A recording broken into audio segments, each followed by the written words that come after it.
All right, so we're talking about visual effects with production design. This stuff comes from productiondesignerscollective.org, letter A in the syllabus underneath VFX and production design. One of the harder things for a production designer to do is to integrate different components so that they blend seamlessly together, especially elements that happen after production wraps, like visual effects. So most productions and production companies plan for the director of photography to be involved with the color grading session, or at least one of them or all of them, depending on how much they want to be involved and how much they're willing to pay them to come back and check it, so that the look of the shots stays in the realm of what the director of photography had in mind when he shot the stuff.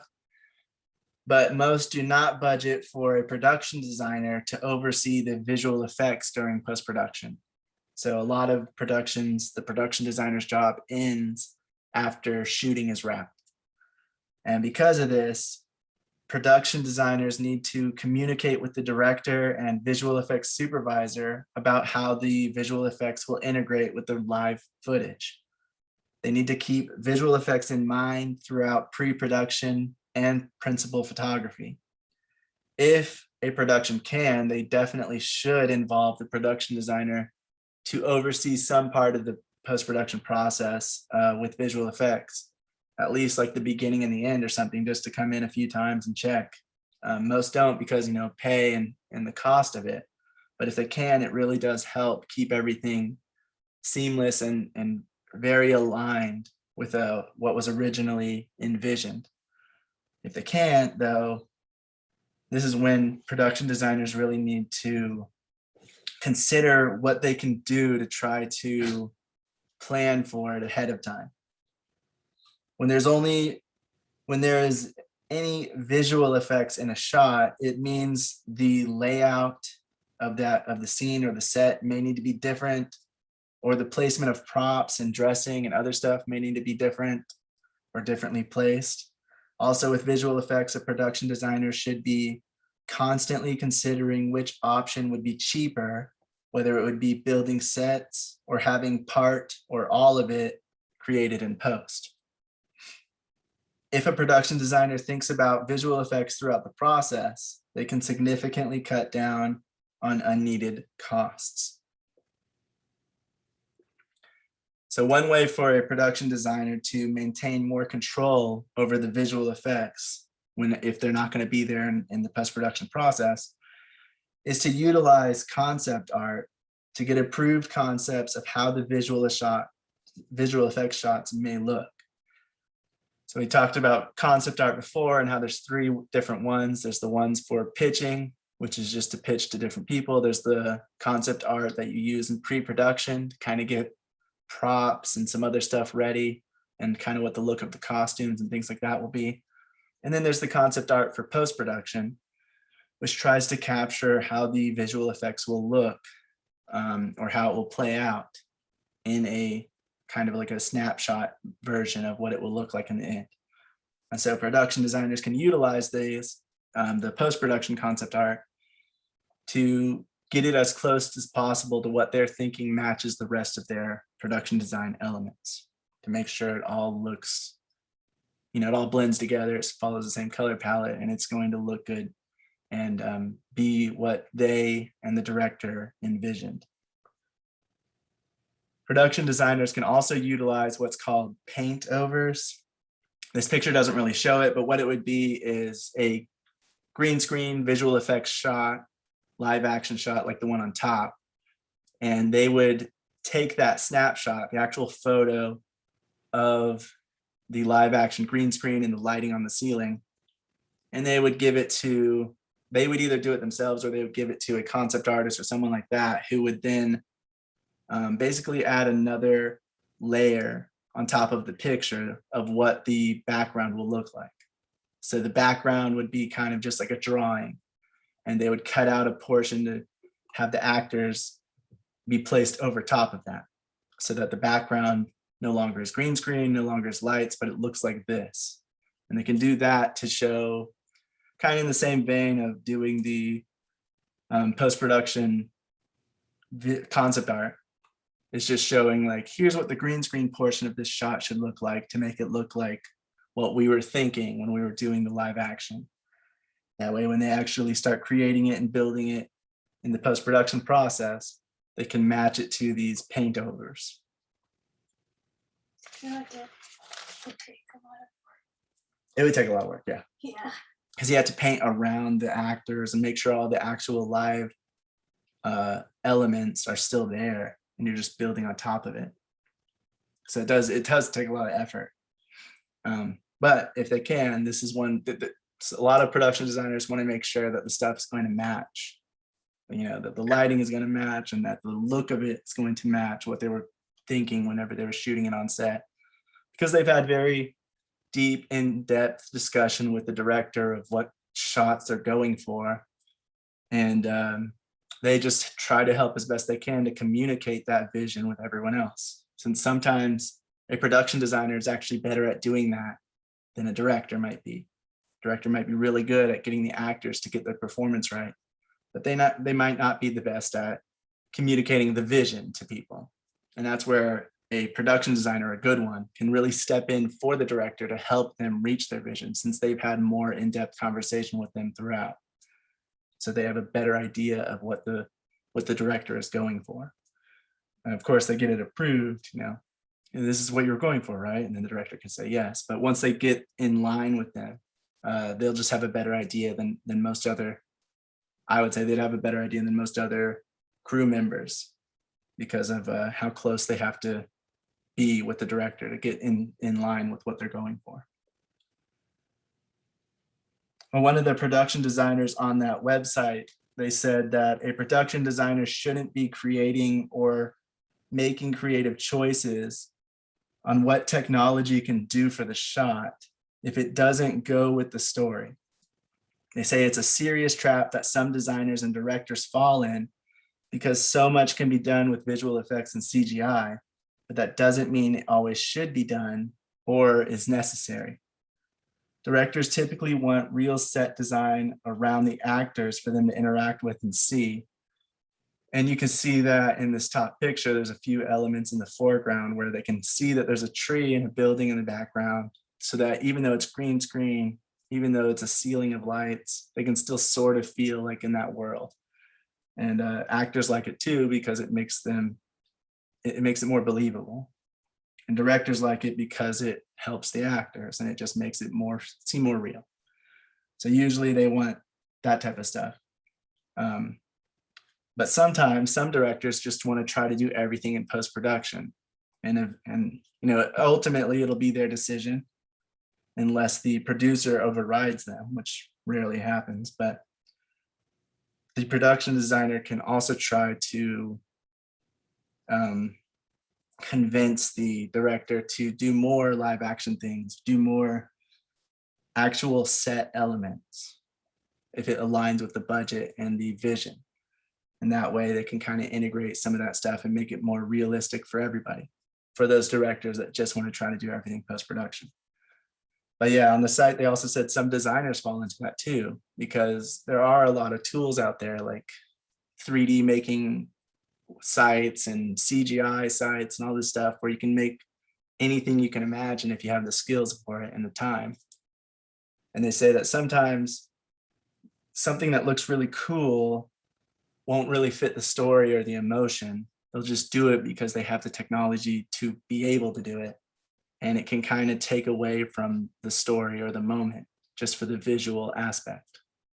And that's something they say you should avoid, because it should always, whatever you do, it should be beautiful and as good as it can be, or ugly if that's the intention, but it should flow with the story.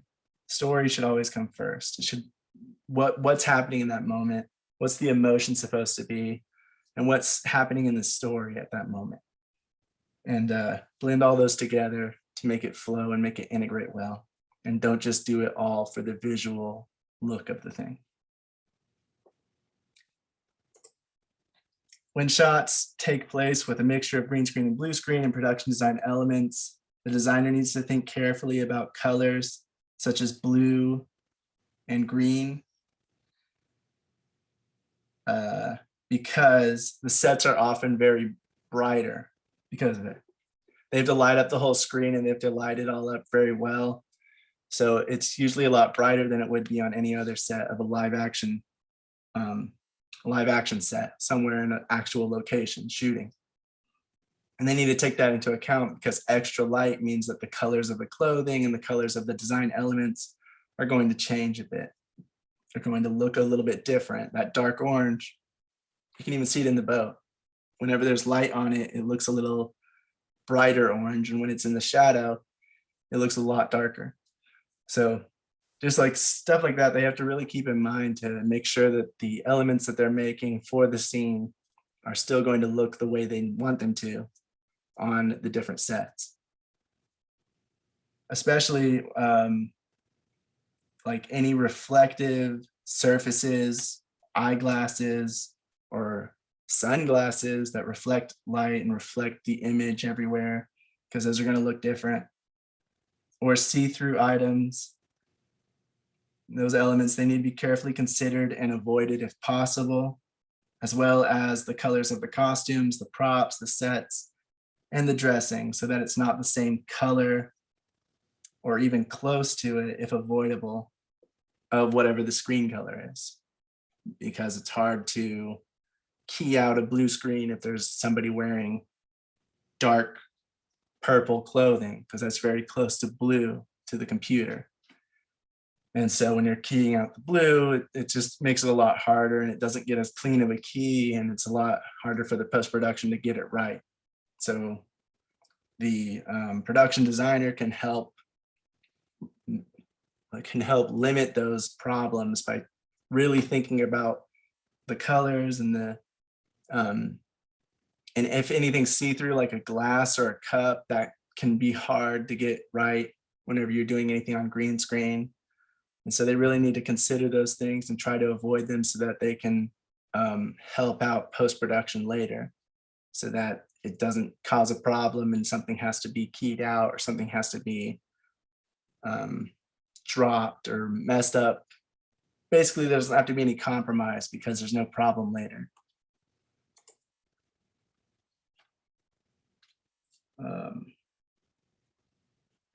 Oh, this is what I was showing. Like, so if it's like a darker set, if they're shooting at night, but if they're shooting it on a green screen, it's probably going to be lit up like the top, and you can just see that the colors of the house, the colors of the car, and everything are a lot different. Car looks a little bit more purple.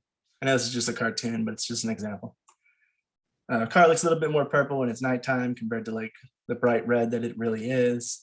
House looks a little more yellow, and it's a little more orange. It's like an orange yellow in the daytime. So live action elements change the same way if it's dark or if it's bright. So even if it's a night scene, if it's in the green screen or blue screen, it's still going to look different than it would in an actual night shooting location.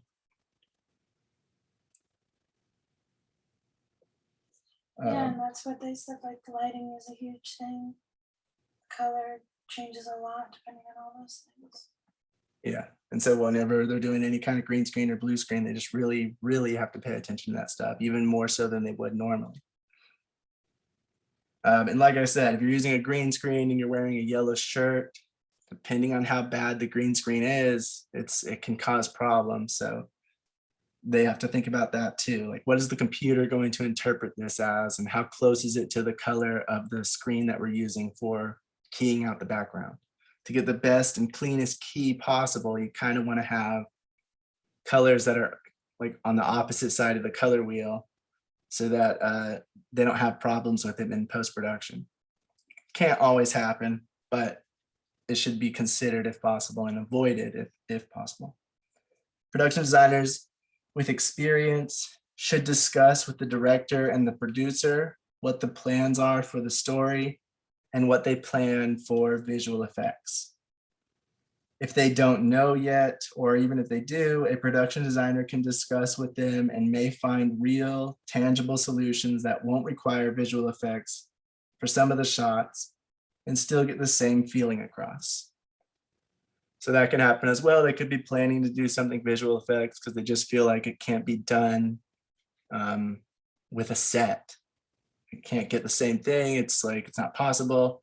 And a good production designer will be able to give solutions and problem solve those things that might seem like it can't be done, and just describe how it might be able to actually get done using sets or using a built set or a live location, props and things like that, instead of just relying fully on visual effects. Even still, if they do have plans for visual effects, the production designer needs to know every single shot that's going to have visual effects in it and what the visual effects are going to be. Are the visual effects just going to be the background, a set extension, or are they trying to replace something in the foreground? Are they adding a CGI character? What is happening here? Oh, Visha, is this CGI or miniature house? Oh, this is just a cartoon. This is just showing like how the colors change from a night shot to a day shot. And just with the brightness of a green screen or a blue screen shot, the set is going to be a lot brighter. Whatever time it's supposed to be, the actual set will be very brightly lit because they have to light up the screen really well to make sure it gets a clean key. And so it affects the colors of the wardrobe and of the props and the set design and everything like that. So anytime there's a green screen set, that needs to be kept in mind too, is that it's going to be a lot brighter than it normally would. So if you want things to look a certain color, you might need to make it a little bit darker so that when it's lit up with a bunch of lights, it'll be the right shade of color that you're going for.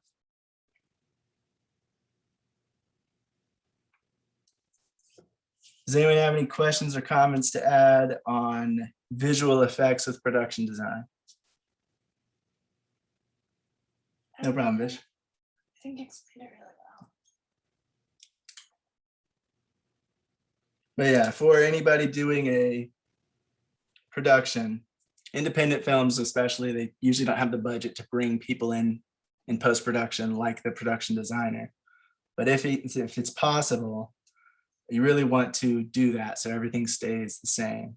So you have somebody that was throughout the whole process of the look of the film, can be there to help the final look of the film if you have any visual effects elements being added, because that can quickly start to kind of change the look of the film if it's not done the right way. If the production designer is not there, the director needs to be on top of it and make sure that it's coming out the exact way that it should be. And if they had a visual effects supervisor, they should have been there during production and then also during post-production. And so your production designer and your visual effects supervisor should have had in-depth discussions and talks to figure out how it's going to look, so that even if the production designer is not going to be there in post-production, the visual effects supervisor can carry what they've learned from the production designer into the post-production process to make sure everything stays the way it was originally intended. It doesn't veer too far off from the look. All right, the next thing we're talking about is 3D models. So production designers should know how to make basic 3D models and how to scan items to make a 3D model. So if you have certain software and you have it like the camera for it, you can scan an item and then put it into the 3D software and it'll come out looking the same way it would in if you were creating a 3D model from scratch. You scan the front, you scan the side, you scan the bottom, the top, all angles of it.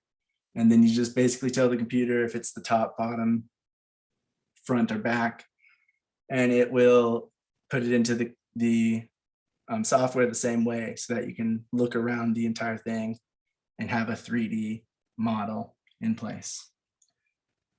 Because these will be used to show location designs, creative designs, and other elements of a production. So this stuff comes from productiondesignerscollective.org. Letter A in the syllabus, it's going to be under 3D models. So the 3D models can be used for 3D printings to help mass produce similar items needed, or to speed a creation process along.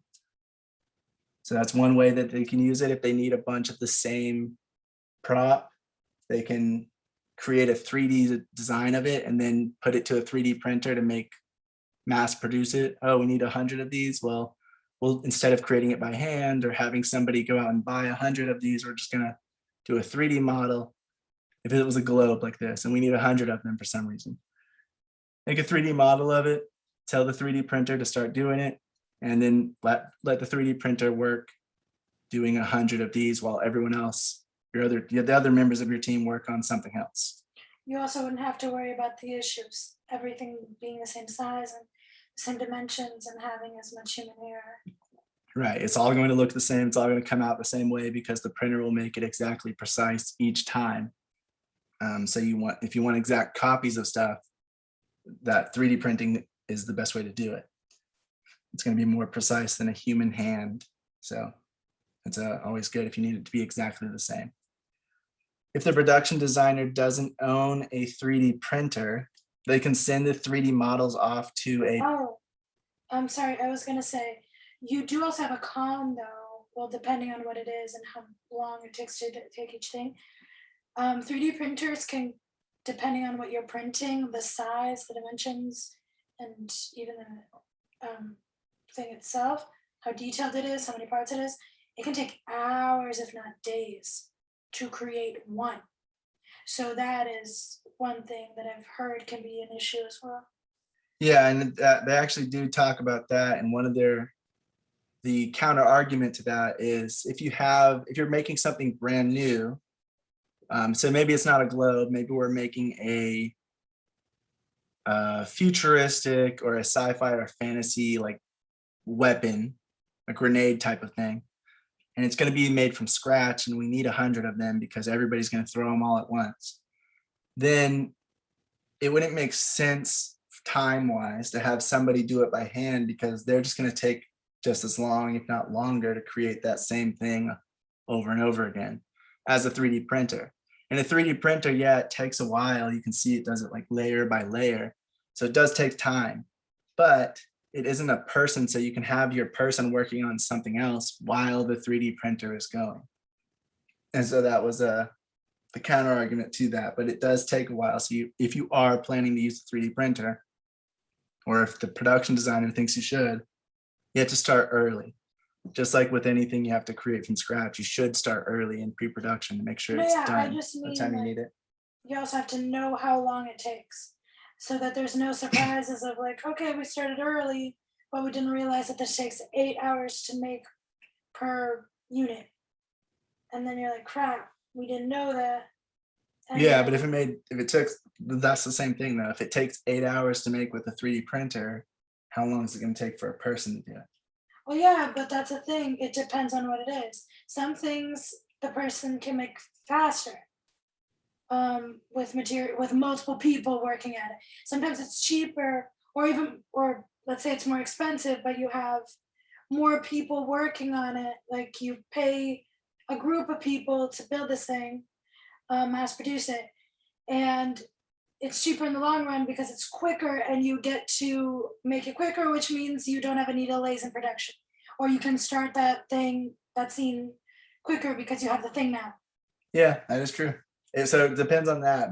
But again, you could have multiple 3D printers working at once doing the same item. So Yeah, there's a consider. yeah. The other thing about it is if the production design or if the crew or the production doesn't have a 3D printer, you can also send off the 3D models to a 3D printing service.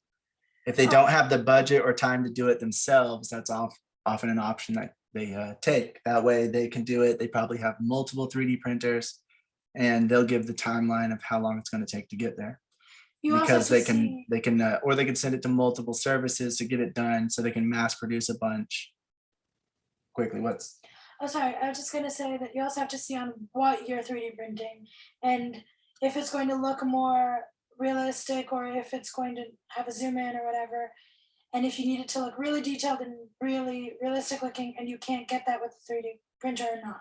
You have to make sure to check because if it looks really fake on the 3D printer, sometimes it might be better for production for you to pay a little bit extra to get the crafting on a different machine or handcrafting or whatever it is.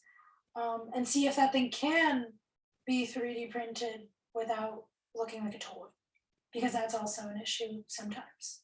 Yeah. And so the production designer still needs to know these things so that they can help discuss it. If you're doing your own production design, then you need to know all the stuff and make sure you're gonna pick the right choice and look into it before you just choose one over the other. But a production designer who's been doing it with experience, they'll know what the cheaper option is and which route to go to get these things done, depending on how detailed it is. And like Priscilla said, if it's even going to look the same on a 3D printer as it would if you were hand making it, especially if it's supposed to be something that is handmade. Like the film is supposed to be a prop that the character made out of when they were a kid. So if it's supposed to be something that, you know, they actually handmade, it's probably better to hand make it just because it's going to have that human error in it, which is actually a good thing in that case. But if it's supposed to be something that's mass produced and like a very finite detailed item, 3D printers can really get precision accurate. Yeah, I just want to make clear that I'm not knocking on 3D printers. I'm not saying they're horrible. I just like playing devil's advocate because there were a lot of pros and cons, and it really depends on your product, on your budget, on your time, on, you know, a lot of different factors. Yes. Instead of just taking the easy way out of, oh yeah, 3D printer, or thinking that it's going to be easier than it is, and then being disappointed. Now, if something needs to be edible, if something needs to be eaten, like a prop that actually needs to be eaten by the actors, there's also 3D printers that print from sugar. And so they're actually edible because it's all made out of just crystallized sugar. So that's also an option where you can like paint over it with some non-toxic dye and stuff like that to get whatever you need it to look like. If it's supposed to be a bug, you can 3D print a little glob of sugar that is just painted brown that look kind of like a cockroach or something, and then have them eat that.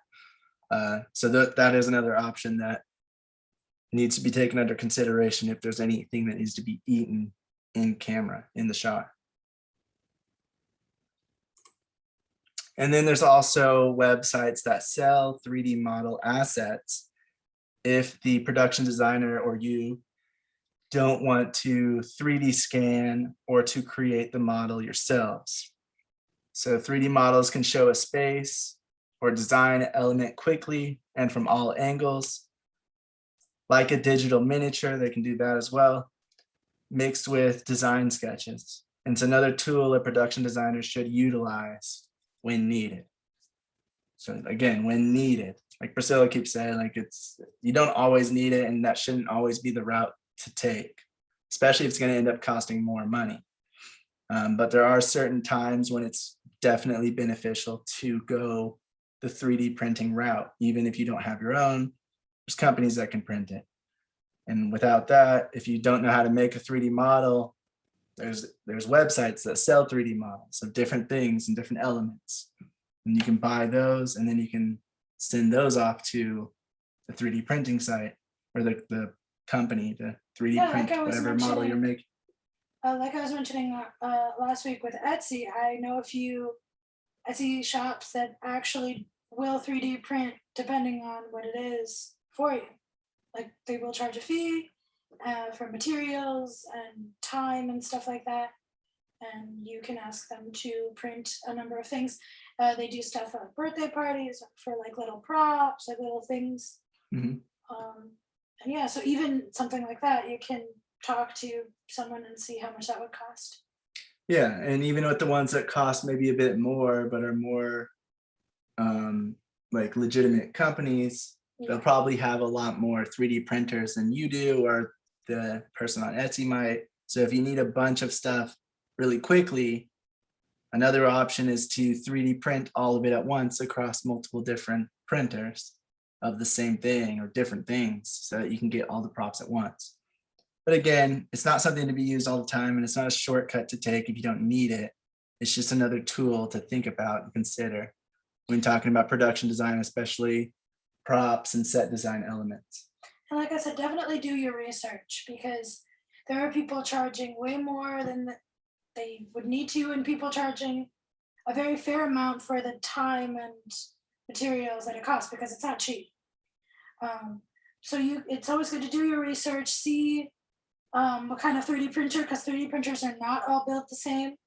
Some are better than others. So it's also really good to like do your research, look at their previous materials, see how their work is, see how the printer is, do some research on how much that would realistically take or how much their materials would realistically cost. Don't just take someone's word for it. Yeah, because not everything's going to be the same. Just like regular printers, not all of them will print the same color accuracy and as quickly as others. So 3D printers are the same thing. Some of them will not have, will not be the best use of your time and your money compared to something else that might cost a bit more or even a bit less, depending on how much the person is charging and things like that. So it's always different things to consider when talking about any kind of technology, because it's not all built the same. Different brands, different companies, different models within the same company will have different reasons for existing, and different will be better or worse at the same thing. So that's also something to consider. But does anyone have anything to comment or add about 3D models or 3D printers?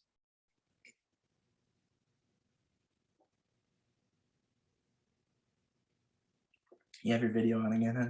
I get what the. Oh no, you keep clicking. I don't. Yeah. All right, next thing we're talking about is graphic artists and graphic design. This stuff comes from, I'm gonna say IAGA design. It's letter A in the syllabus. The video is Annie Atkins, The Secret World of Graphic Design for Filmmaking. So there can be a lot of graphic design in films and TV. It doesn't have to be complicated always. And it can sometimes be something as simple as a tiny note with small lettering. It could be the pattern on a carpet, rug, or blanket. It can be the lettering for signs and their design. So the Wonka sign right here, and how it's lettered and everything, what the letters look like. Or it can be more complex as well, like creating a newspaper and its layout and all of the headlines and all of the different topics and everything like that, where it goes. Other things that fall under graphic design are logos for fake companies. There's also cereal boxes, packages, and other fake materials and layouts for those packages and boxes. If you ever think of like a fake shipping company, fake breakfast cereal like this, anything like that, any kind of design element on those packages is going to come from graphic design. Stained glass windows. If you ever see that in any churches, or I use Stranger Things because it's most recent with the rose window on the front door, that was from a graphic design artist, most likely because stained glass window and how it's designed is graphic design. There are also tombstones and their lettering and what, the little design elements on the bottom and any of that type of stuff, the layout of the actual tombstone itself, graphic design. There can also be like ancient Egyptian hieroglyphics or caveman paintings and more. It's pretty much any illustrative or text design is graphic design. The format, the layout, and the font are all what they have to consider. Just like with props and costumes, graphics are usually created with identical duplicates, just in case something happens to them. Especially if it's something like a piece of paper, like the note, then they need to make a ton of it just in case it rips because it's pretty fragile. Or if it gets water on it and the lettering smears. So they usually have to make multiple identicals just in case something goes wrong, or if it accidentally sets on fire. There's plenty of things that can go wrong with a piece of paper. So especially when it's something like that, if it's important. When something happens to the graphic in the scene, it's called an action graphic. So if, for example, the scene calls for the actor to rip a poster off the wall, then even more identical duplicates will be needed than normal. Some just in case they get ruined from the creation, from the actor holding them, from the people putting it on the wall, and then more because they're going to need it for multiple takes. The director might need 7 takes, 10 takes. Could be 10, 15, or 30 duplicates. It really just depends on the director, how many takes they intend to shoot, as well as how many takes they anticipate for that shot. Other things that can fall under graphic design could be fake credit cards or gift cards, birthday cards, menus for restaurants, airport signs, or any public places signs like bathroom and things like that. Book covers, fake web pages, and more can also fall under graphic design. Police reports, wanted posters, etc. Just like the rest of the art department, graphic artists will read through the script and break down the elements that might fall to them, that is in the script. They'll also research the period and area for their elements, always drawing from real life. They'll fill in the rest and come up with ideas that aren't specifically in the script to fill out the world. They'll bring their historical findings and ideas to the production designer and the director, and their designs will either get approved or requested for change. Their historical findings will go to the production designer and director to decide if they want to go with historical accuracy or if they want to change it for a more thematic or a story reason. The graphic artists, or AKA graphic designers, do all of these graphic designs as their role within the arts department. So they're the ones who are creating the graphics, drawing them out either digitally or physically. Additionally, graphic artists typically create or help create the movie poster, credit sequences, and the film title logos. A graphic artist needs to be good with fonts and usually calligraphy, both handwritten and digital design, and writing. They need to understand material, especially different kinds of parchment and paper, poster board, and other materials that graphics are usually applied to. Many graphic artists transition from commercial and product or package graphic design into graphic design for filmmaking. Graphic artists are usually freelance, but they can be hired for long periods by larger production companies or studios. And when working commercially, graphic design is normally to call attention to something and stand out, while in film, it's actually the opposite. It's more to blend in or reinforce contextual clues about the period, location, or the narrative of a story. So graphic design has a lot of stuff. Basically anything you see that has any kind of text or any kind of image is graphic design. And there's actually a lot that goes into it, like placement and lines and just the colors, of course, and how it, and then again, you have to look into how it blends in with the film and if it stands out on purpose or if it's supposed to blend into the background and just be part of the scene, what it says for the story. They also have to think about what the scene calls for. If it just says it's an airport and they look at the sign that says bathrooms this way, what about all the rest of the signs? There's going to be plenty of other signs in that airport that they have to follow through and see. There's going to be maybe a coffee area that has a coffee sign of what the name of that coffee place is in the airport. There's going to be signs that say which planes are going which way and where the front desk is and where help is, and so many different signs that they have to think about on top of the thing that's actually in the script. And then they have to think about how it's made and what it looks like and how the lettering is. And if that falls in line with the location of the film, you know, and how much stuff would be in what language and how that language looks, and so many different things that go into it, that it can be a big, what am I trying to say? Like a big thing for them to do because there's so much stuff. Hassle?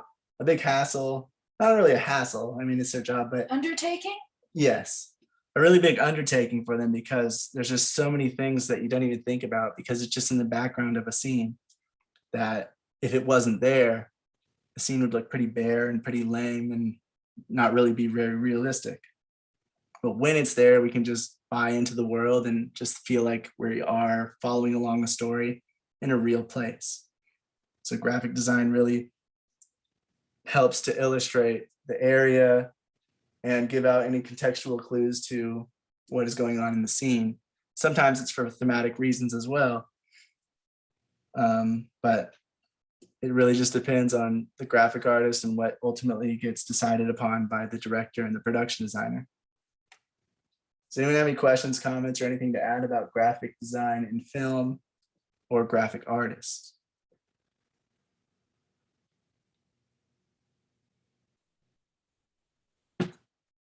They were saying that the transition to film from commercials a little weird for some people because they are used to, like if you're making signs for restaurants, you made the design for the McDonald's logo.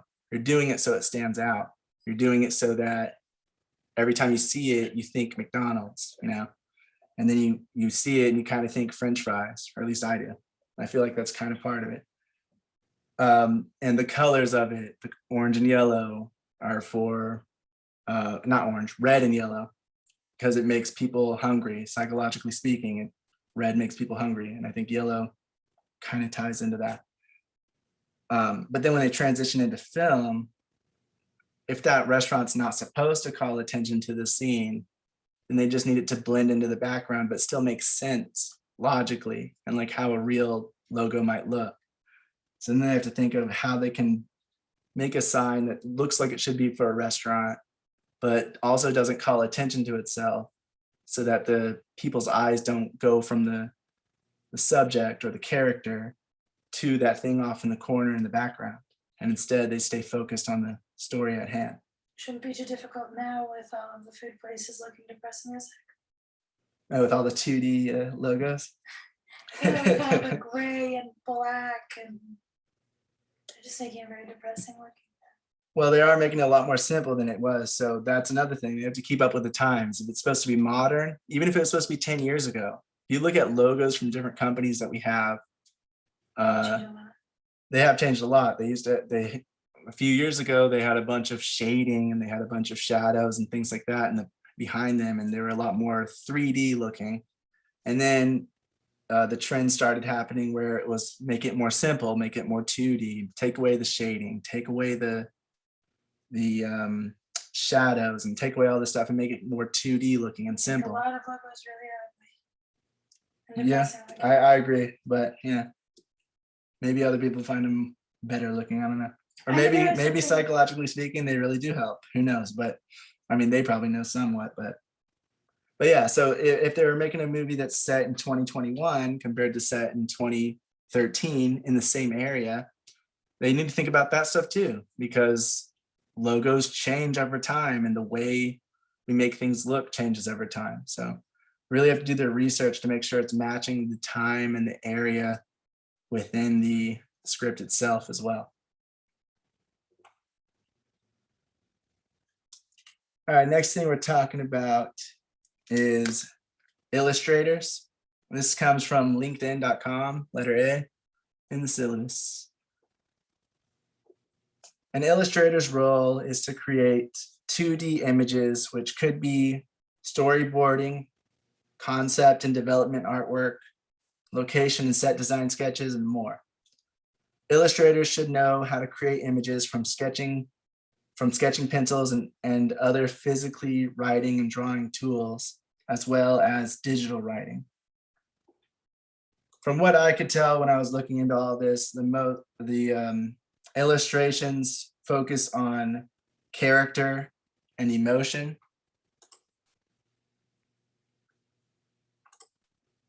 So more like something like this, rather than like landscapes and scenery, something more like that. but it could be either depending on what is needed from the illustrator themselves. Just from what I could tell, it seemed like illustrators are usually given stuff that's supposed to portray the emotion of the characters or the emotion of the scene more than something like just a big landscape, because that's more like concept art. And illustrations, I guess, is more focused on character.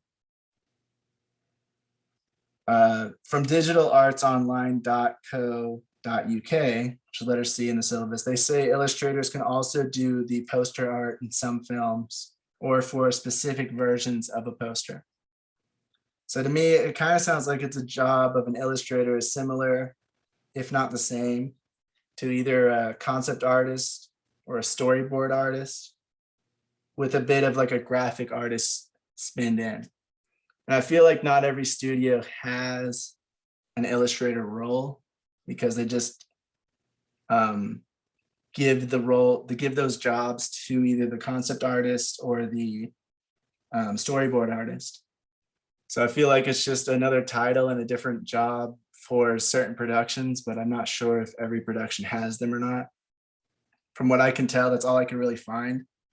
It just seems like it's either new or it's getting overtaken by separating it into separate jobs, like a concept artist and a storyboard artist being separated.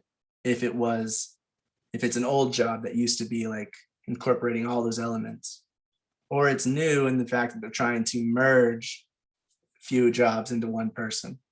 So does anyone have any like insight into that or know anything about like whether illustrators are new, old, used a lot? Because from what I could tell, I found some information on them, but not too much. So I feel like it's either an old thing or it's brand new.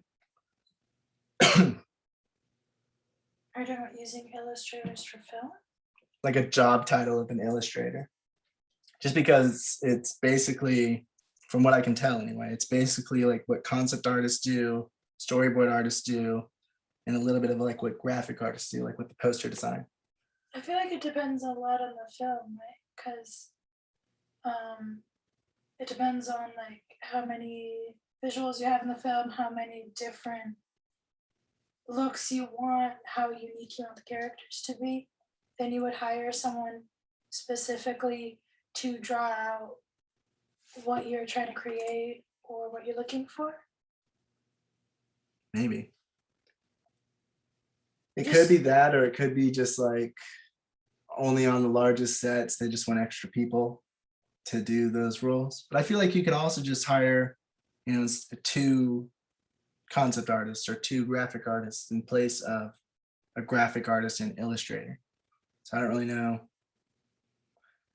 where the lines are in like what the job roles are. And honestly, they probably change from production to production.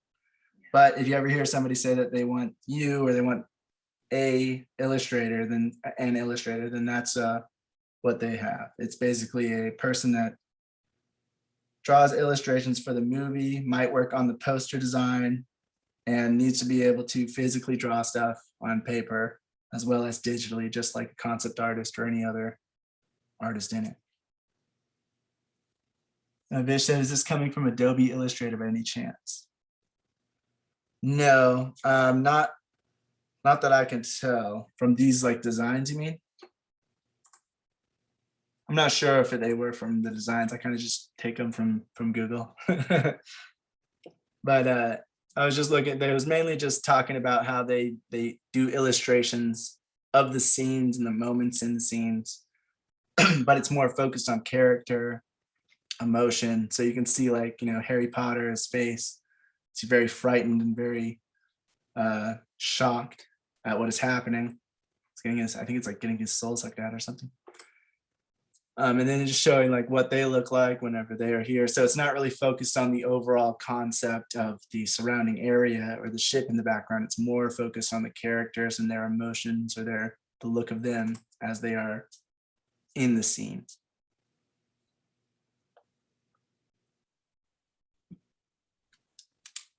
Oh, I also know, as far as the whole illustrator thing, one of the few things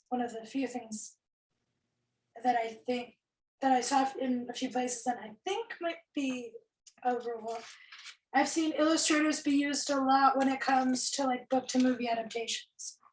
When it comes to adapting work to cinema, they want to try to get an idea of what it would look like in real life, so to speak. That could be why, because illustrators are, you always get an illustrator to do with the book art. So it could be used more for adaptations. Because when I was looking it up, I saw that it was used a lot in adaptations, and like the list of the movies that used like the most illustrators and all this kind of stuff are all book to movie adaptations. So Okay. I could be wrong. It's just something a pattern I noticed. Yeah. Or comic book. True. That's like Marvel, coming from a Marvel to, so any kind of adaptation that's coming from like a book or comic book that's used illustrators, they might have illustrators work on set to kind of get a better representation of what it would be like in the comic or the book. Yeah, that makes sense.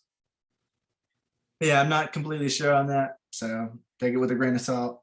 But from what I can tell, not every production is going to have them, and the role of these different titles is going to change depending on how many people they have, what their production budget is, and just what job functions they give to each role on set. I want to add, a friend of mine is actually making a comic book. So he uses these different artists, and one person, there are a couple of different artists. One guy who's doing more like a concept art. I mean, it's not concept art, but maybe more like a story boarding of an event. Let's say, if there is a war going on, he will probably do the illustration for the war, not really paying too much attention to the faces or the expression, right? Right.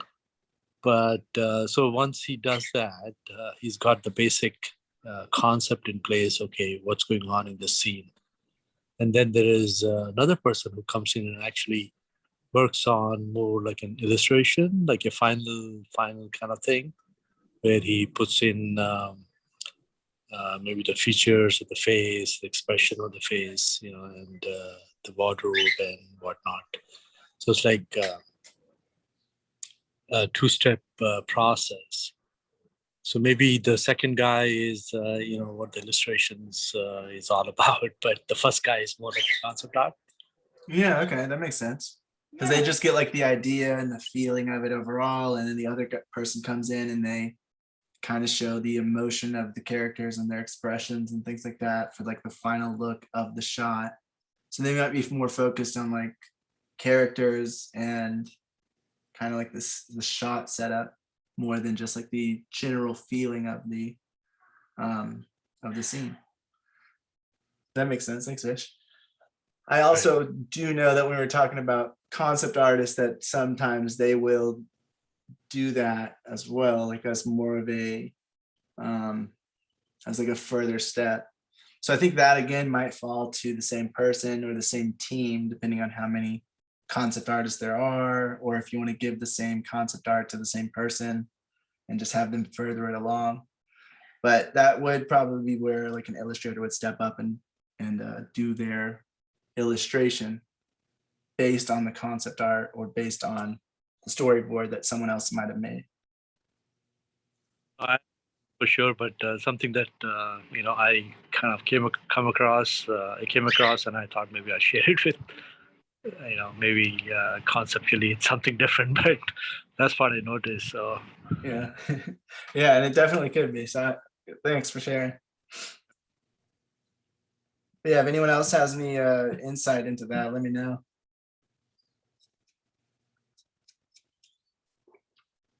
Either way, I feel like on a independent production, you'll just have one or two people working on that stuff anyway. So not too much to worry about. But if somebody calls themselves an illustrator, you know what it is. Or you can always ask them. Yeah. Yeah, that works too. Asking works.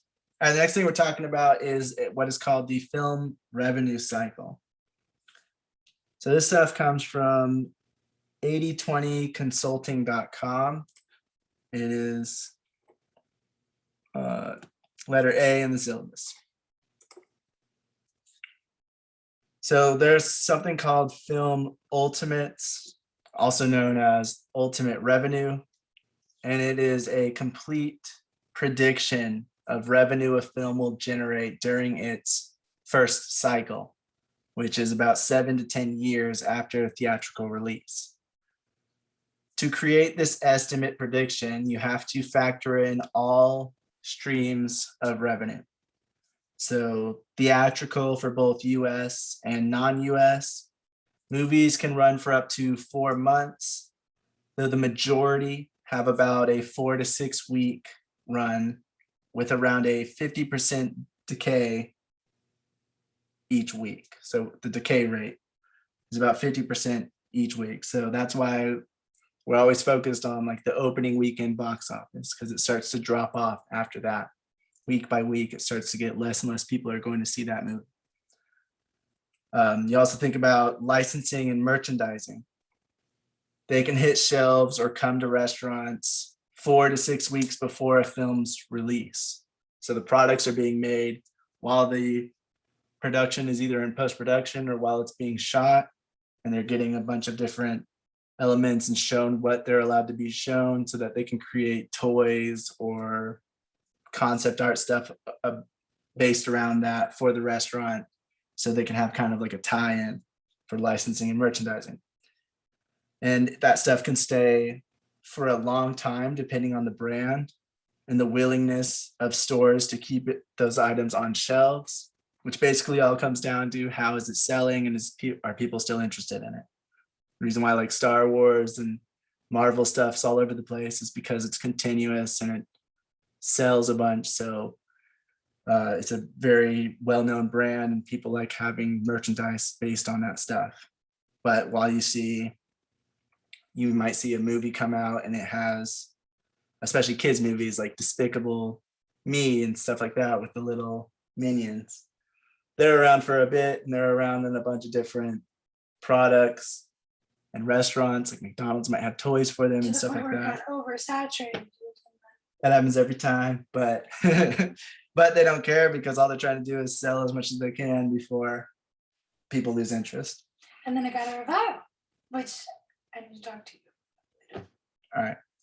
But anyway, so when that movie comes out, there's McDonald's promoting it because they have some kind of tie-in, some kind of licensing deal with them.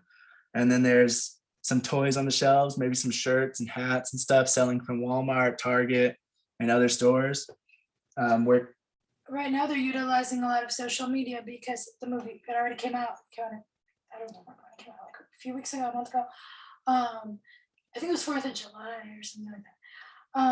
But basically there was this whole campaign of teenagers wearing suits, and I forgot what it was. There was like a hashtag, I forgot what it was. But basically they were all like dressed in suits and going to the theater, and like the company Illuminate, no, it's not Illumination, Illumination was bought by somebody. But basically the company that owns it was using these TikToks and these videos as promotion for the film. Mhm. And using the hashtag that they didn't even create, that a whole other group created to jump on the bandwagon and to promote it. But while that movie was like being promoted, I remember seeing it gosh, it was annoying. Car commercials, insurance commercials. I think it was like food commercials as well, but mostly it was insurance and car commercials. Mm-hmm. And that could be part of the marketing of the film, which wouldn't be a revenue source. It would be an expense. So it really depends on like what the deal is between the company and the movie. Is the movie trying to get the company to showcase it, or is the company wanting to showcase it? And the deal will be different based on that. They'll either pay to have it shown, or the other side will pay them to have it shown.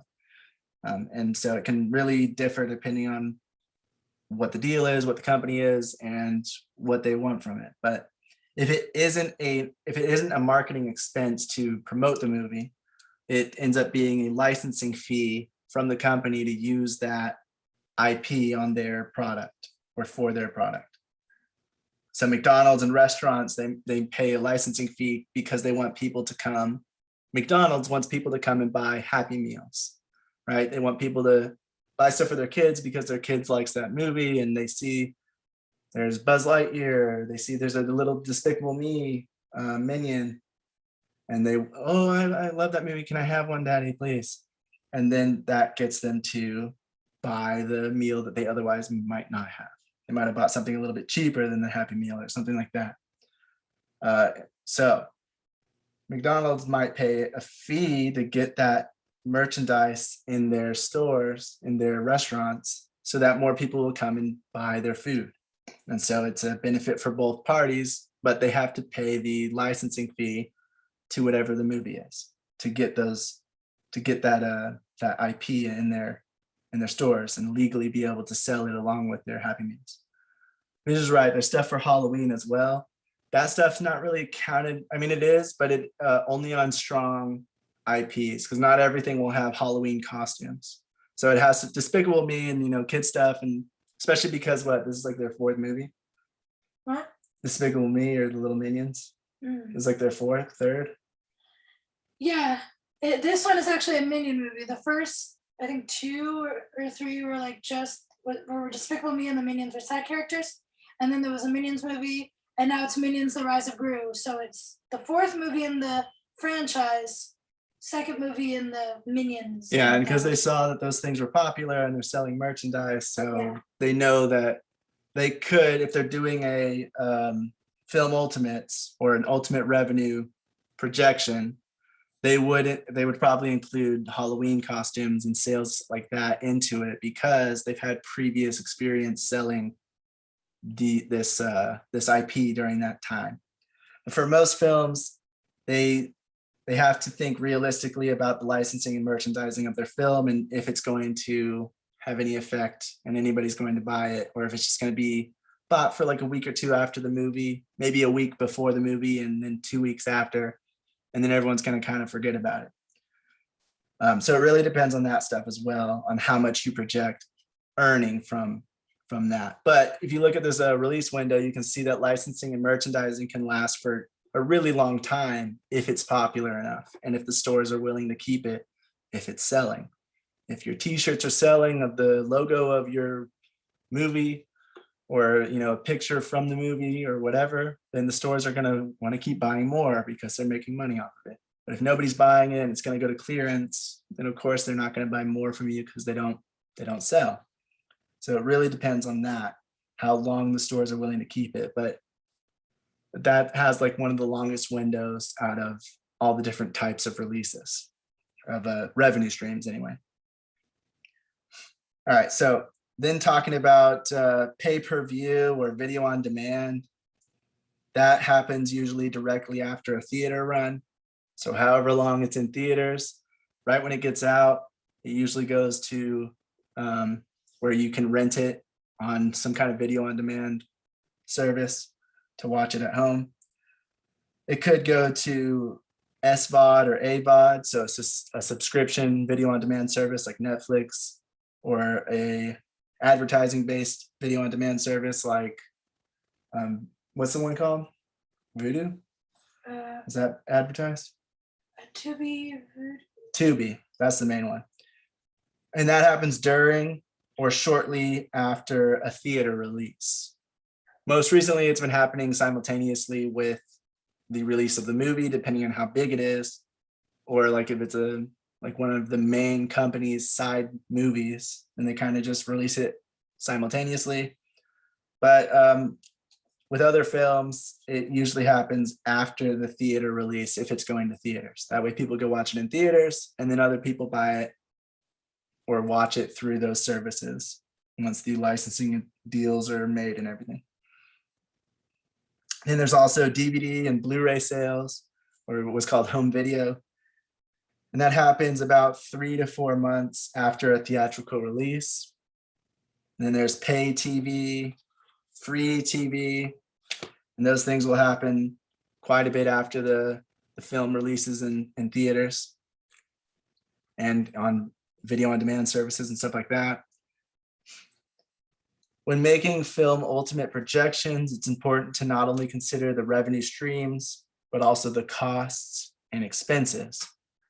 Costs like participations with net points or gross points, which is profit sharing with the cast and crew. So if anyone has that, you have to consider that and put that into your projection, because that's going to be taking away from profits from whatever amount of money you get.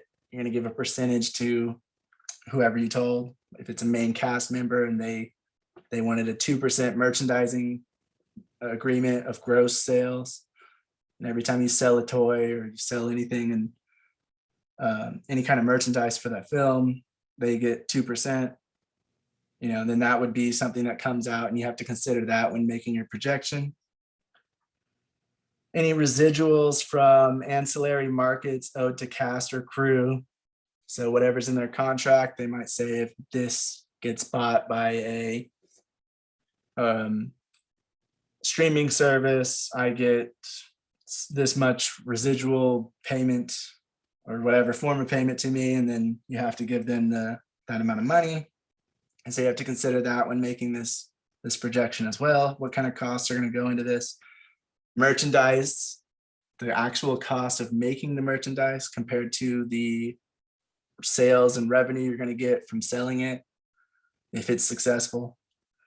So you have to consider all of those things whenever you're thinking of this. This is mainly to kind of get an overhead view of how much money this might make from when it's released in theaters to the end of its first cycle, which could be about 10 years, depending on the movie. Then there's what's called, I think it's an amortization. It's the accounting practice of spreading the cost of an intangible asset over its useful life. Intangible assets are not physical in nature, but they are nonetheless assets of value. What it means is it's an accounting trick to basically, if I'm understanding it correctly, because we are projecting the revenue and expenses of the film, we don't really know what the actual ones are going to be. We have an idea of what we might be able to make and how much it might cost. Using accounting, we can add the amortization expense each year to it based on our projections. So if we think that in year 3, there will be $100 in expenses, and the other years it's only going to be $1 in expenses. Instead of collecting revenue and offsetting the expenses each year, we add all of the expenses up for all of the years, all 10 years. And that would be about $110. And then we pay it off $11 each year as an amortization expense so that we don't owe more in taxes all the years that have less expenses. So basically it's so that in year 3, when we pay $100 instead of $1, we don't have a lot less revenue in the 3rd year. We maintain the same amount of revenue throughout because we say, well, we're going to make this much overall. So we're going to spend, it costs this much this year. Next year I'm going to pay $100. So it's going to cost me $10 this year, even though it really only costs $1. It's kind of confusing, but it's basically just an accounting trick to try to get the best taxes you can get and make sure the revenue and the money is consistent all the years, instead of making a bunch one year and then making a lot less the next year. And you do that so that you can keep going and keep making new things. And bigger production companies will do it because they have multiple films and they want to make sure that their expenses and their costs and expenses and their revenues are kind of even as best they can get it, instead of it being like drastically different each year. Basically, we would still have the actual money from the revenue. We would just write off it more as an expense so that by the end of the 10 years, the end of the revenue cycle, we have fully paid off those expenses. So it's kind of like setting money off to the side. And for your books, your production, your accounting books, you say that you don't have that money. And it's legal because you're going to end up using it later based on your projections.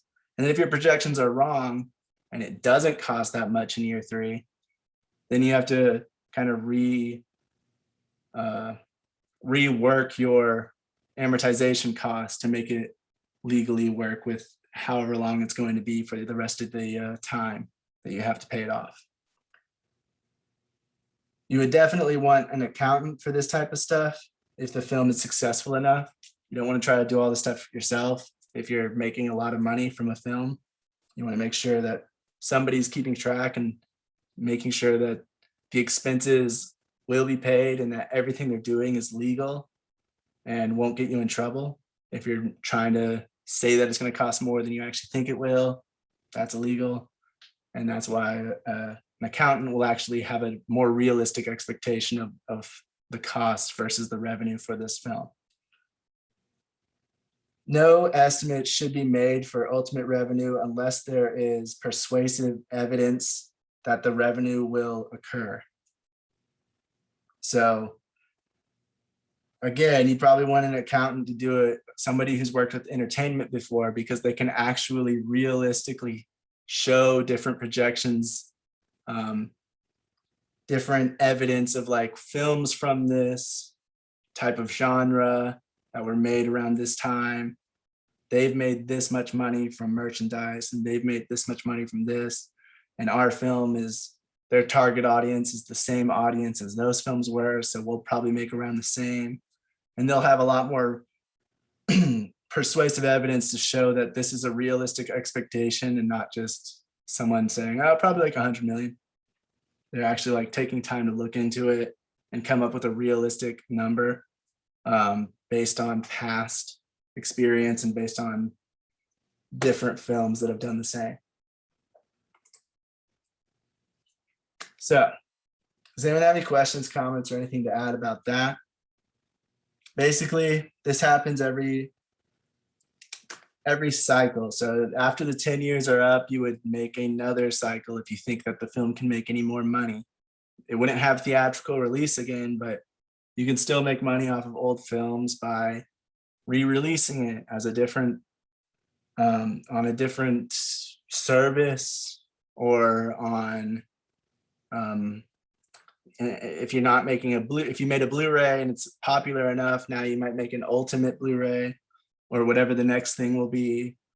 And then after those 10 years are up, you can look at it again and keep doing it over and over again. Of course, that depends on your contract and how, like, if you're free to like re-release it on other places or. But that's why like most contracts are going to be around 5 to 10 years, is because everything can fall into the same projection cycle. So then by the time that projection cycle is done, you are either basically re-signing your contracts to renew them, or you're going with somebody else to do distribution or merchandise and making new deals. Either way, it should fall around that time. It doesn't always have to be 7 to 10 years. That's just like the average that most films do. It might be 12 years or 15 years for your film if you have a long deal with a distributor. Yeah, but that's exactly why you look at contracts and you make sure that they're not trying to like overextend it or give you more time than would be reasonable. Right, because you want to have control over your project as much as you can. And the earlier you can get it back under your control, if stuff's not working out, the better chances you have of finding someone else that can do better than whatever company had it for 10 years or whatever. But yeah, that's what a film cycle, a film revenue cycle is, or a film ultimate projection. It's just how much money do we think we're going to make in the first so and so many years, and how much do we think it's going to cost and like expenses in the first that same amount of years. And so then how much after expenses do we think we will make? And then basing off of that, doing accounting stuff and things like that, so that you are spending around the same amount and earning the same amount each year you go, so that by the end of it, you have paid off all of your expenses and you have, taxed it all and everything, but you've done it in a way where you could keep consistent revenue and consistent expenses. Because that really helps with taxes as well. If you say that this year it's going to cost me $50 to do this, instead of saying it's only going to cost me $1, but next year it's going to cost me $500. Well, you're going to be a lot more of your revenue is going to be taxed this year because you don't have any expenses than next year. And next year it's not going to come out as much because you have such high expenses. So that's why it's distributed like that. Basically, it's mainly just for taxes. Yeah. Yeah. Tax trick, which is like kind of, honestly, it's kind of bullcrap, but hey, if you can do it, do it. Yeah, is there any questions or comments or anything?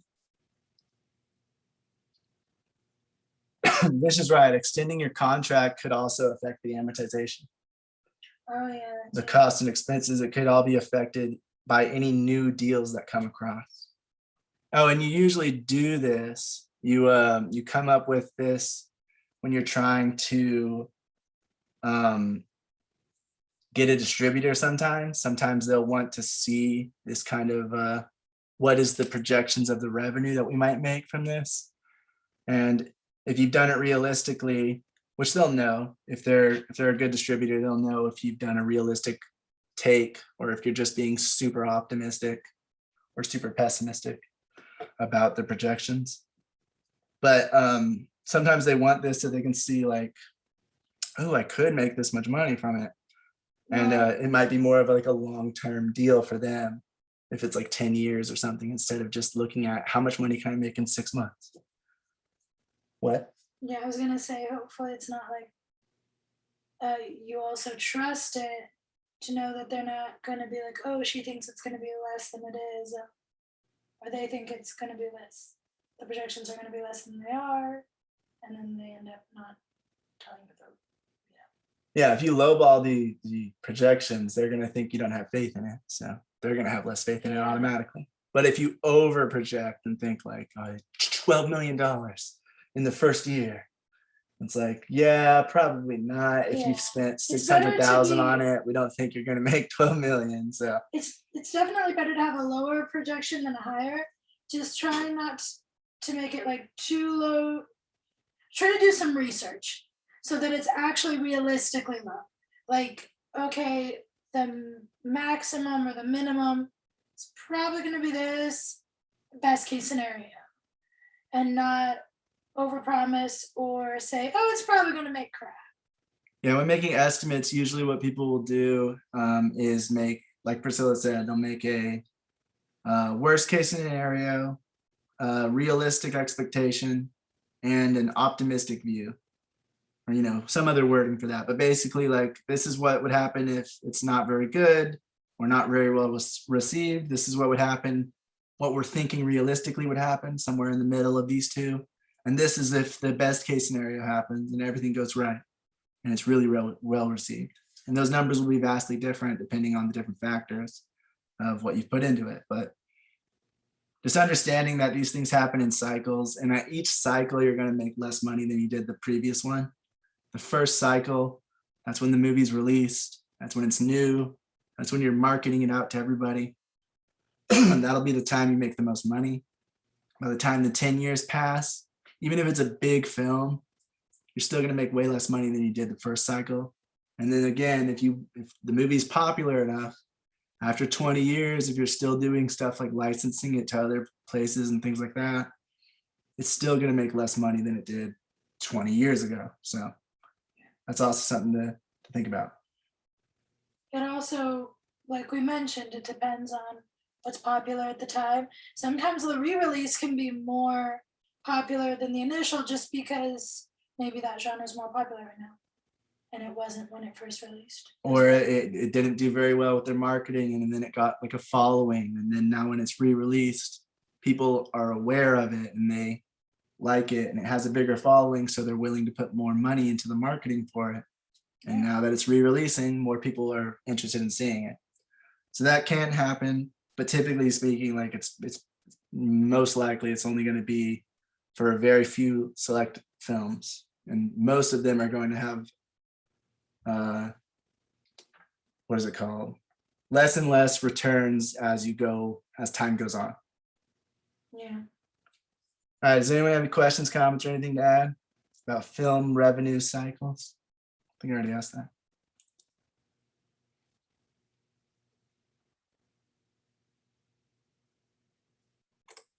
All right, so last thing I'm going to say is, well, actually I have two things. First, I was going to say the exercises that we're doing, just a reminder, they're going to be due August 4th. One of them is making a prop, whatever kind of prop you want, creating one just to see like how it's done and how you can use different materials, wood or cardboard or plastic, foam, to make different things and make it look pretty good. The other one is the miniature set, whether it be on green screen or just a miniature set to look like a live action shot, all on its own. Those two are going to be due August 4th. That's in 2 weeks. So just keep that in mind. And then what we're studying Monday is going to be international distribution. I've already talked about most of the things that came up when I was looking into this, but there are a few things I'm going to bring up. Budgeting a TV show. We talked a little bit about that as well. Financing TV shows and a TV season episode count, what the averages are and why. And yeah, that'll be that for Monday. So if no one has anything to add, I'll say good night. Have a good weekend. You gonna say good night? Oh, I was just making sure. Good night, everyone. Everyone's quiet tonight. Bye, guys.